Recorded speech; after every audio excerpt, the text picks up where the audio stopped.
So, bragging. We all do it sometimes, some more than others, but for a Sith, it wasn't really that much of a problem. We've seen that the Jedi would not brag necessarily, but would let you know in a passive-aggressive kind of way that they were the top dog.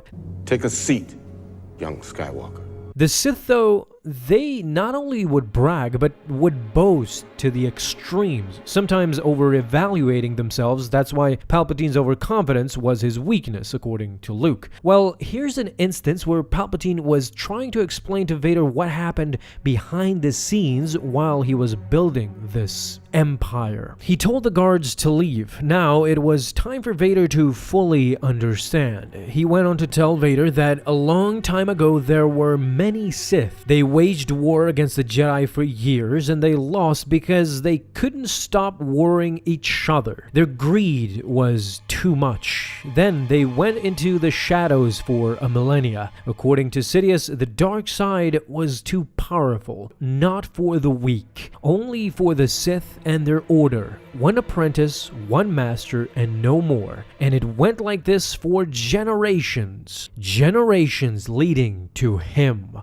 the most powerful Sith master of all time, Darth Sidious. This is where Sidious went on a bragging spree, although I have to say, it was justified. I'll explain more in the end. He talked about how he was the first to restore the Sith to their rightful place in the galaxy, the trick that they played on the Jedi, them thinking the Sith were extinct, played right in the hands of Sidious. With his fist in the air, he was proud to have abolished the Jedi and their pomp, their arrogance. Sidious did all of this. He had set the entire galaxy in flames, and because of Sidious, the galaxy was wiped from weakness and impurity. From those ashes, Sidious brought in a new age. The bragging continued. Sidious went on to also say that he, unlike other Sith leaders, had learned from the mistakes of past Sith. Unlike them, Sidious used those who were not Sith and virtually anyone he could manipulate just in order to achieve his agenda. And who could forget his apprentices, who we have talked about in previous episodes. He appreciated Darth Maul, he was a big loss to Sidious, but Tyrannus was just simply something to be used and ultimately cast aside for the real prize, which was, of course, his current and final apprentice, Darth Vader. He was very glad that not only did they transform the Republic into an empire, but he had finally gotten the chance to train the boy who grew to be the man he knew him to be, Darth Vader. But then Mustafar happened. Needless to say, Palpatine was very disappointed in Vader once he lost and almost died on Mustafar. His entire plan was at risk because of the failure that Vader suffered in the hands of Kenobi. Now, granted, everything went through as planned in the end, but that short time of panic by Sidious led him to recruit scientists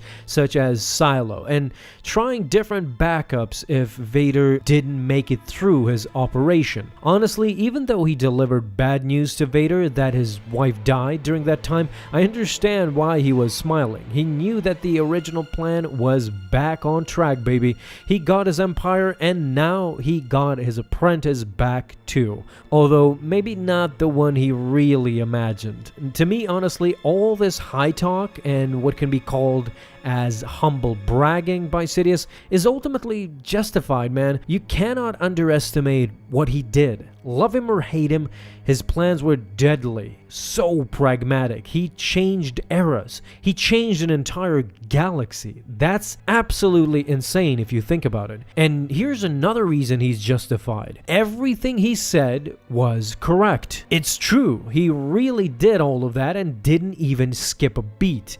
What do you guys think of Sidious and this humble brag? Talk to me down in the comments. If you enjoyed, guys, leave a thumbs up and hit that bell to get notified the moment a new video is up. Have an awesome day, my Star Wars friends, and may the Force be with you always.